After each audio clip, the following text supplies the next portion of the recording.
tous et bienvenue dans cet épisode numéro 5 de Front-End Chronicles. Aujourd'hui, on refait un épisode Discovery pour la deuxième fois. Le premier c'était sur Vue.js et aujourd'hui, on va s'intéresser à de la confiture et au cavalier sans tête. On change de l'ambiance un peu printanière avec les bruits d'oiseaux dans le fond et on va attaquer un sujet très intéressant qui parle de génération statique. Mais parlons aussi de mon co-animateur qui est Benjamin Ozano. Bonjour à tous, je suis Benjamin Ozano, développeur front-end sur Nantes et également co-animateur de ce podcast avec Denis. Et aujourd'hui, j'ai hâte de savoir de quoi tu vas nous parler, Denis, avec tes confitures justement. Alors voilà, la confiture évidemment ça fait référence à la Jamstack. Et puis la partie cavalier sans tête, ça fait plus écho au CMS Headless, où on verra que ça a quand même pas mal de liens. Mais je crois que Benjamin, tu avais pas mal d'attentes au niveau de la Jamstack. Il y a des sujets quand même qui sont... Ouais, voilà, c'est vrai qu'en voulant attaquer ce sujet de Jamstack, on a aussi en tête, nous avec Denis, Nuxt 3, qui tarde un petit peu à arriver. Notre préféré un peu, ouais. Puisque l'année dernière, on a eu la chance d'avoir pu toucher un petit peu à Vue 3 en version non bêta, en version release. Donc là, on est en pleine attente. Alors, certes, on est cet été. Il y a une grande conf en septembre sur Nuxt, donc wait and see. Exactement, ouais. Mais c'est quelque chose qu'on attend pas mal, ouais. Et on va revenir à notre sujet principal, qui est la Jamstack. Et on va commencer par définir ce que veut dire Jam. Alors, on a J pour JavaScript, A pour API au pluriel, et M pour Markup. Alors, je ne vais pas vous apprendre ce que c'est que le JavaScript. Je ne vais pas non plus vous apprendre ce que sont des API. Et on va avoir le Markup. En fait, ça va être le langage qui va vous permettre de générer votre HTML. Parce que le but, effectivement, d'une Jamstack, ça va être, grâce à un langage de Markup, un langage de description, nous générer des fichiers HTML grâce à une petite moulinette. Je pense qu'on peut aussi parler de la notion de génération statique. Du coup, on ne va pas avoir cette notion de JavaScript où elle sera minime. Et pareil, pas de notion d'API qui est là pour apporter aussi du dynamisme sur notre page. Ça va plus coller à un modèle de blog, par exemple, oui. où en fait, le contenu, il ne change pas. Il change que quand on écrit un nouvel article. Donc du coup, on écrit un nouvel article, on régénère une version du site et on la redéploie. Ça peut être appliqué, je pense, à un site e-commerce aussi, avec de la génération de pages de produits. Ça peut aussi s'appliquer. Par contre, ça ne va pas s'appliquer à une notion plutôt applicative. On va avoir en gros 3 types, alors c'est pas d'application, mais on va dire de sites, entre guillemets, possibles. On va avoir les SPA, donc là c'est vraiment Single Page Application, une application qui a une seule page avec un routeur intégré, quelque chose d'intelligent. C'est ce qu'on va avoir classiquement depuis longtemps sur Angular, c'est les premières versions qu'on avait. Puis même les différents front-end en fait JS. Voilà. On va avoir les SSR pour Server-Side Rendering. Donc là on va repasser un petit peu côté serveur pour pouvoir avoir... des accès directs aux pages. Mais ça, peut-être que tu voulais en parler, Denis, justement.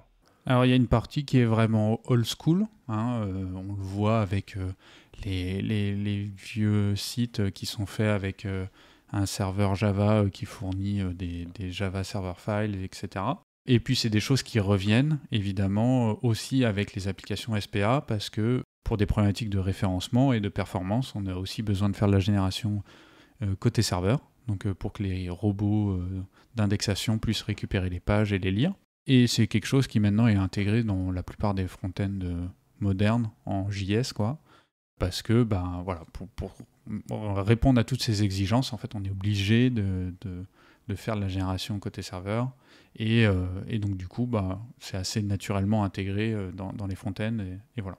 Je rebondis un petit peu sur ce que tu dis. Effectivement, il y a aussi Google et le SEO qui rentrent dans la balance, c'est-à-dire que le robot Google, lui, il va comprendre des pages rendues d'URL et il ne comprend pas trop les SPA, il n'aime pas trop ça. Alors maintenant, il s'améliore de plus en plus. Il arrive à lire, par exemple, le JavaScript exécuté. Mais maintenant, il est encore plus vicieux qu'avant. En fait, si vous voulez, il peut comprendre maintenant une SPA sans faire trop de génération côté serveur. Mais par contre, si vous en faites, il va regarder si vous n'êtes pas en train de tricher. Et notamment, il va vérifier est-ce que vous avez les mêmes liens sur la page côté serveur que sur la page de l'appli une fois démarrée.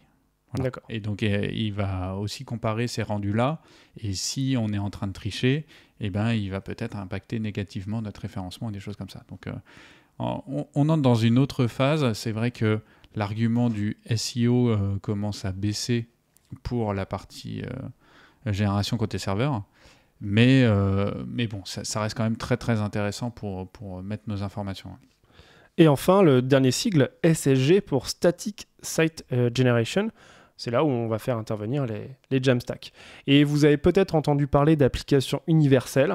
C'est là où on va avoir un mélange de SSR et de SPA. C'est-à-dire qu'en fait, quand vous faites votre server-side rendering, vous allez donc générer côté serveur une page applicative qui ensuite, une fois chargée chez le client, va charger de façon asynchrone le reste de la page avec le JavaScript et va devenir à ce moment-là une SPA. Voilà, donc ça au niveau application professionnelle, c'est là où on essaie d'avoir un peu le meilleur des deux mondes. Donc la génération côté serveur pour avoir de la mise en cache, avoir des bonnes données au niveau des Core Web Vitals et tout ça.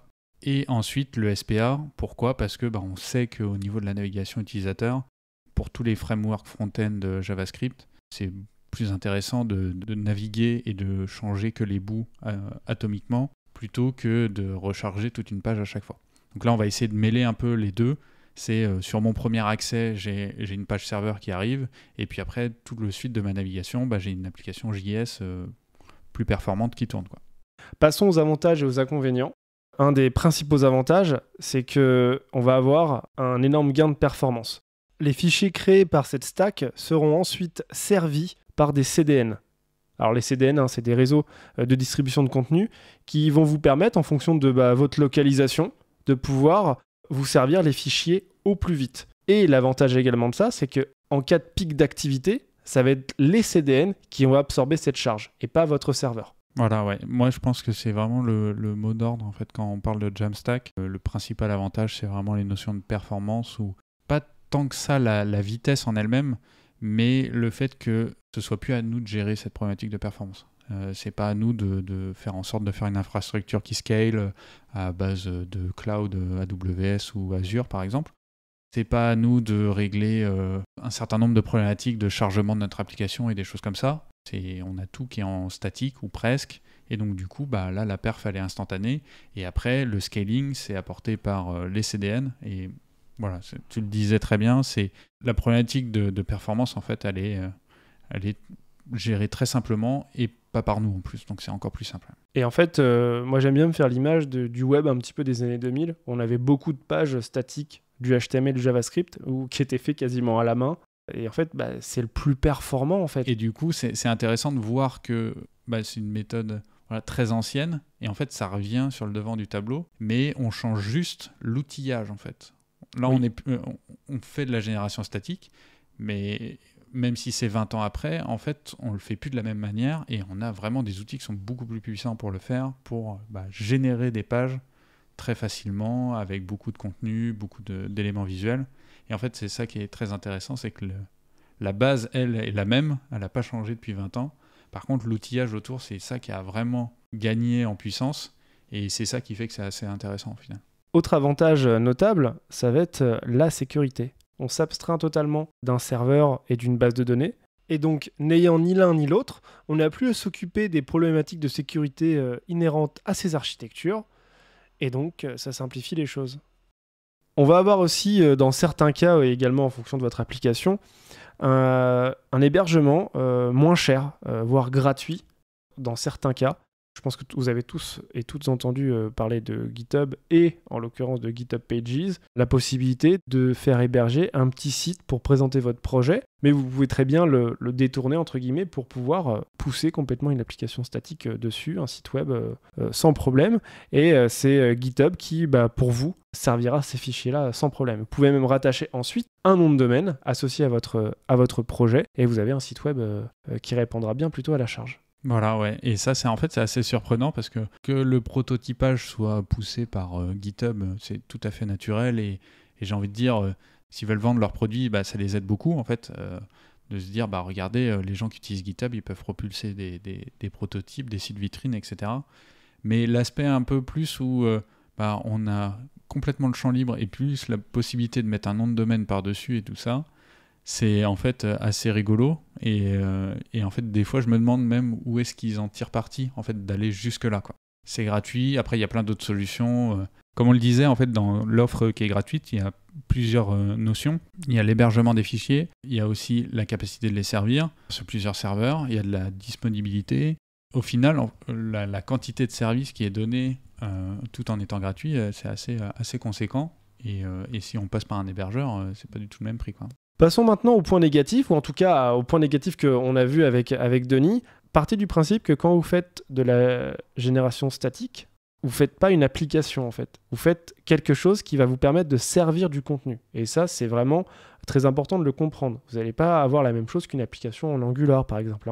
Donc quand tu le disais tout à l'heure, ça peut très bien servir à du blogging, à un service de gestion de produits. Et derrière, on peut y associer, donc avec les fameuses API dans le Jam, un CMS dit headless, c'est-à-dire qu'on n'aura pas la partie front office, on va avoir uniquement la partie API de gestion de contenu. Et votre application, entre guillemets, va venir écouter cette API et en fonction de choses comme des webhooks, par exemple, vous avez fait une nouvelle version de votre API en modifiant les contenus, on va avoir une mécanique qui va venir régénérer votre code. Voilà, ouais. Là, en fait, on inverse la tendance.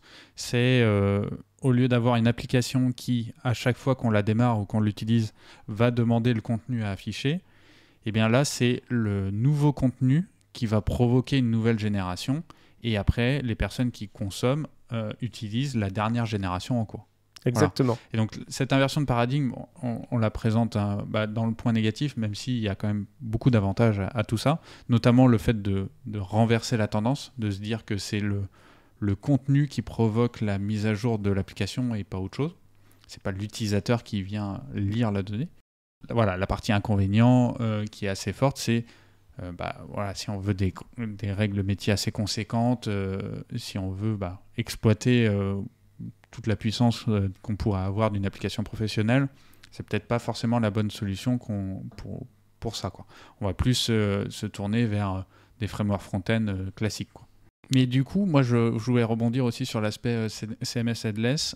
Globalement, moi, un des défauts que j'avais remarqué pour toute la Jamstack, parce qu'en fait, on peut l'opposer aussi aux CMS qui sont classiques, qui sont un peu clés en main, comme du WordPress, du Tumblr ou des choses comme ça. Moi, je trouve qu'il manque un truc dans la Jamstack, ou en tout cas, c'est un des inconvénients en tout cas à l'utiliser, c'est que c'est pas très user-friendly. C'est developer-friendly, mais pas user-friendly. Et en fait, moi, je trouve qu'il y a des gens qui peuvent se débrouiller. Voilà, je pense à des gens qui tiennent la boulangerie du coin, ou etc., qui ont besoin d'un site perso, un site pro plutôt. Ils peuvent le faire avec un WordPress, sans forcément être développeur, en essayant de combiner les blocs et tout ça. C'est pas beaucoup plus dur au final que de faire un PowerPoint. Voilà. Et du coup, ce côté accessible, on le retrouve pas du tout sur la partie CMS headless plus Jamstack. Mais je crois que Benjamin, toi, tu avais un exemple où ça allait un peu mieux, quoi. Oui, effectivement. Alors, je vais rebondir juste par rapport à ce que tu as dit sur WordPress. C'est vrai qu'on va avoir tout un tas vraiment un côté WYSIWYG, un côté no-code, on va pas se le cacher, qui va permettre à monsieur tout le monde d'aller construire son site web. Il y a plein de choses qui existent aussi pour ça. Tu n'as pas besoin de mettre forcément les mains dans le code, et voilà, tu choisis tes couleurs, ton contenu, ton agencement, et puis des fois dans les versions gratuites même, tu vas avoir des presets, des choix en fait de style de site web, et rien qu'avec ça, tu as un site web finalement. Donc, oui, ça va très très vite. Ouais. Alors effectivement, pas mal de CMS headless vont être developer friendly, je pense que c'est vraiment le mot pour décrire ça. Mais tu vas en avoir comme Storyblock qui vont avoir une interface en WYSIWYG qui vont proposer à des gens non dev d'avoir un aperçu finalement de ton contenu intégré directement dans ton site. Et du coup, toi, Storyblock, c'est quelque chose que tu as utilisé ? C'est quelque chose que j'utilise aujourd'hui professionnellement parlant. Le côté WYSIWYG est quand même super sympa pour voir vraiment son rendu, en fait, son écoute à l'API. Et le code réagit vraiment, c'est-à-dire qu'en fait, le code attend vraiment quelque chose, une nouvelle version de l'API pour pouvoir se mettre à jour.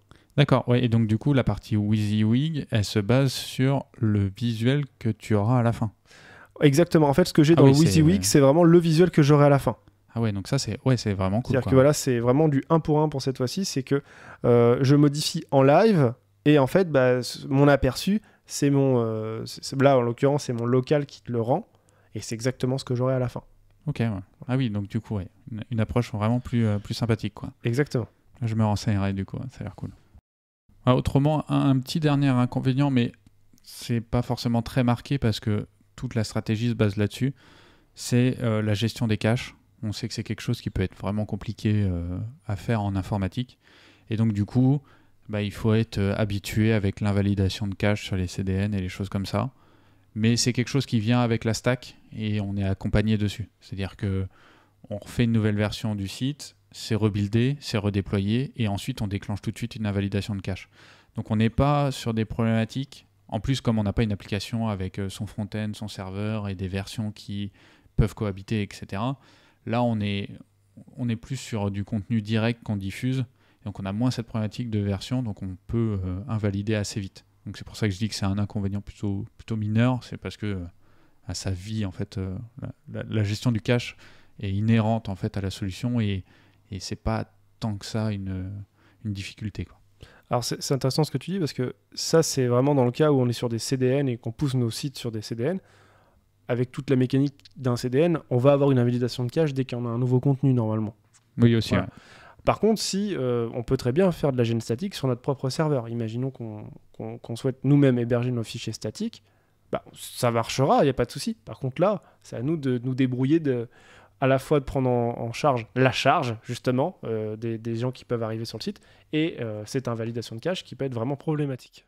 Et maintenant qu'on a fait un peu le tour des petites épines qu'on pourrait avoir, et puis surtout de la puissance aussi de la Jamstack, je propose qu'on discute un peu des générateurs de sites statiques, parce que du coup, voilà, on l'a dit auparavant, une Jamstack est surtout décomposée en 2 éléments, une génération de sites statiques, pour produire du HTML, et un CMS headless qui, lui, est là pour produire du contenu.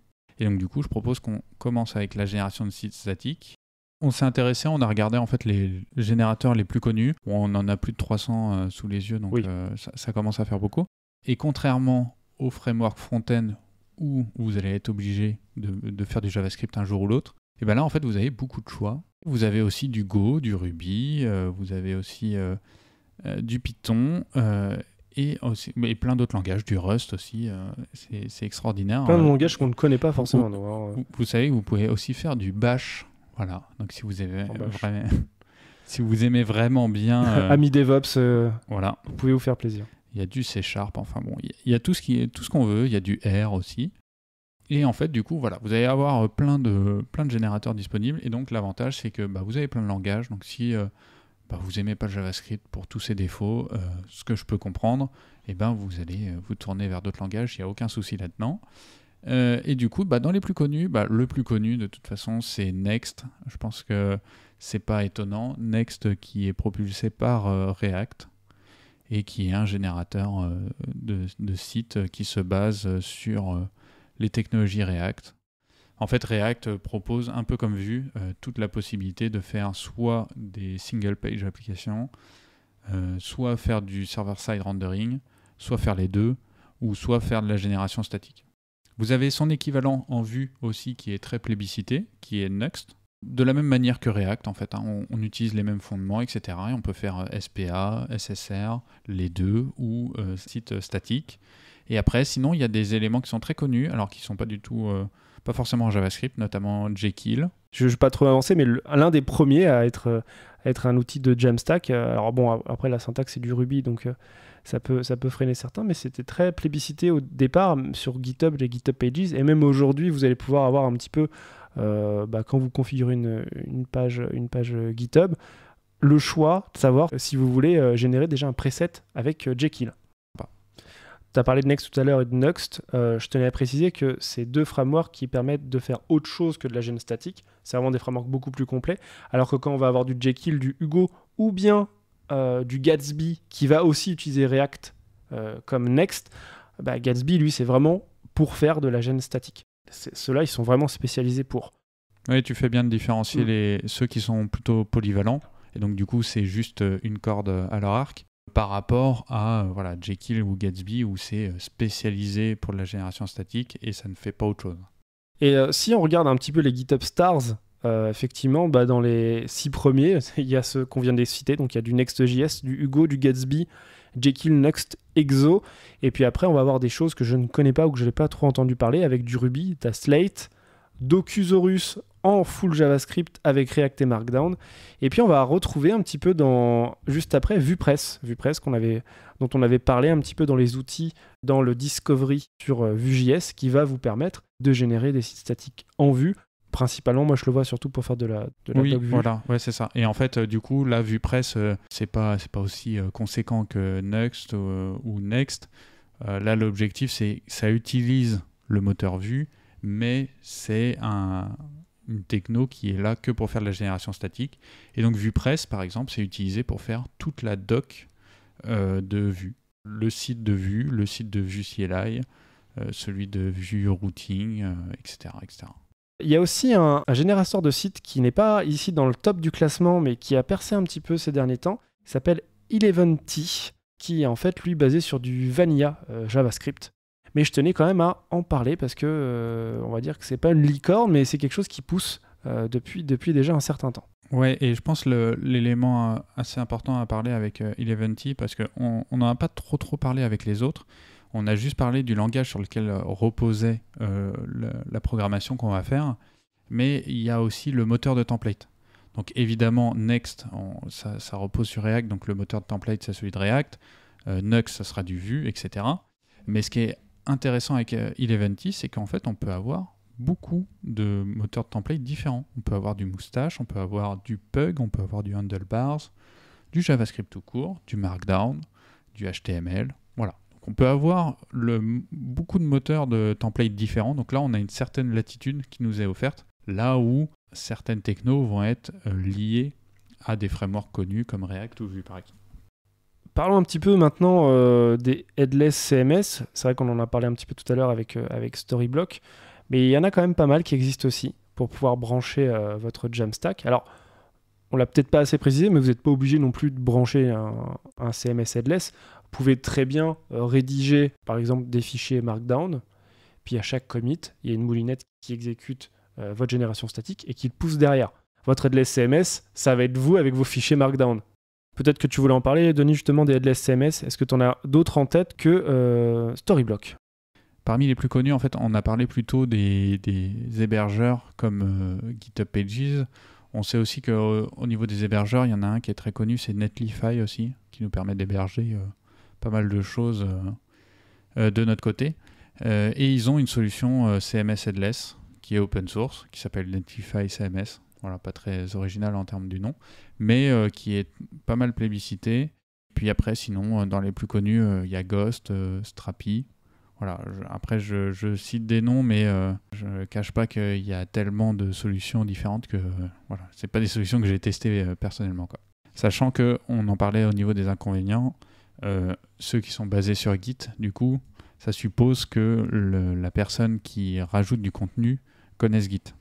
Ou alors, il faut mettre une couche d'abstraction, etc. Donc, on en parlait, c'est vraiment sur le côté accessible. Peut-être que ceux qui sont régis par API sont un peu plus accessibles, en tout cas pour démarrer, quoi. Et puis on va, je pense, avant de terminer ce podcast, parler aussi effectivement des hébergements statiques. Donc Netlify qui est l'un des plus plébiscités, des plus importants. Ils écrasent quasiment pas toute la concurrence, mais presque. Parce que déjà en version gratuite, vous pouvez quand même faire pas mal de choses. Alors ensuite, on va passer rapidement parce que chacun va avoir ses points positifs et ses points négatifs, mais ça sera à vous d'aller y faire un tour parce qu'il y en a vraiment beaucoup. Donc il y a Netlify, évidemment vous pouvez aussi stocker sur Google Cloud Storage, vous avez les S3 d'Amazon, vous avez GitHub Pages, vous avez la version de GitLab aussi, vous pouvez héberger là-dessus. Et vous en avez un dernier notamment que Denis affectionne particulièrement, donc je vais le laisser en parler. Ouais, bah moi celui que j'aime bien ces derniers temps, c'est Vercel. Je le trouve assez confortable et en fait, en termes de fonctionnement, c'est très user-friendly et en termes d'usage, en fait, tant qu'on est seul, bah, c'est gratuit, donc ça nous permet de tester plein de choses. Il y a un petit truc qu'on peut vous dire aussi, une petite astuce qu'on a découvert justement par rapport à ça, et c'est comme ça que je pense qu'on a découvert aussi Vercel. On était plus, nous, sur GitHub Pages, et on avait des repos en version gratuite. Vous pouvez très bien mettre des repos en version privée sur GitHub aujourd'hui gratuitement, mais vous ne pouvez pas y associer un GitHub Pages. Donc, ce qu'on s'est dit, c'est qu'on allait chercher à mettre nos repos en privé, mais utiliser une solution externe à GitHub pour pouvoir déployer gratuitement un site web. Ouais. Et en fait, Vercel peut complètement se plugger à votre repo GitHub privé et déployer ensuite une version sur Internet. Exactement. Bon, en fait, la notion de version gratuite ou payante, elle n'existe pas trop. En fait, tout le monde a le même niveau d'accès. C'est juste que si on veut être plusieurs sur un dépôt, c'est là que c'est payant en fait. Alors que nous, on va plus privilégier des versions gratuites pour des petits projets, des petits tests. On n'a pas forcément besoin de sortir la librairie lourde pour la visée de ce petit projet ou du side project qui va être oublié dans 2 mois par exemple. Exactement. Voilà. Je pense qu'on a fait un peu le tour de la Jamstack, ou Oui. en tout cas tout ce qu'on voulait vous présenter. Je propose de terminer avec un feedback personnel. Et donc je te propose de commencer, Benjamin. Avec plaisir. Alors d'un point de vue personnel, en fait, les Jamstack, je trouve ça plutôt bien. J'ai trouvé ça en voulant déployer en fait quelque chose sur ma GitHub Pages. En fait, je voulais me faire un site personnel. Et en creusant, j'ai découvert qu'effectivement, il y avait beaucoup de choses qui existaient de façon statique. Parce que moi, de façon statique, sans regarder ça, c'était juste une page HTML. Puis on s'amusait un petit peu à mettre du JavaScript inliné dedans. Et puis aussi, il faut garder en tête que c'est pas applicable à toutes les applications, parce que ce ne sera pas des applications, ce sera plus pour des sites vitrines, des sites de contenu. Et puis, foncez pour les utiliser. Ouais, je pense que moi, je te rejoins pas mal sur toute cette dimension. J'ai même la sensation, moi, d'être en retard, en fait, sur ce sujet-là, parce que j'ai pas assez creusé, pas assez pratiqué. Et du coup, j'ai l'impression qu'il me manque un pan, en fait, un pan du web actuel que je maîtrise pas totalement. Et donc, du coup, j'ai plutôt envie de combler ce retard-là assez vite. Parmi les choses qui, moi, m'intéressent, il y a notamment Nux 3. On va pas vous cacher qu'il y aura un épisode qui sortira où on aura plein de choses à dire parce que on va le tester et on va faire des choses avec. Donc ça va être vraiment intéressant. De la même manière, on n'aura pas d'épisode Front-End Chronicles en août, petite pause estivale. Et je vous propose de s'arrêter là et de commencer à aller vous amuser pendant vos heures d'été avec un peu de Jamstack. Je suis sûr que vous trouvez des choses vraiment sympas. Sur la plage. Sur la plage, évidemment. Ça sera pratique. Exactement. Et donc, on vous dit à la prochaine. Salut! Salut!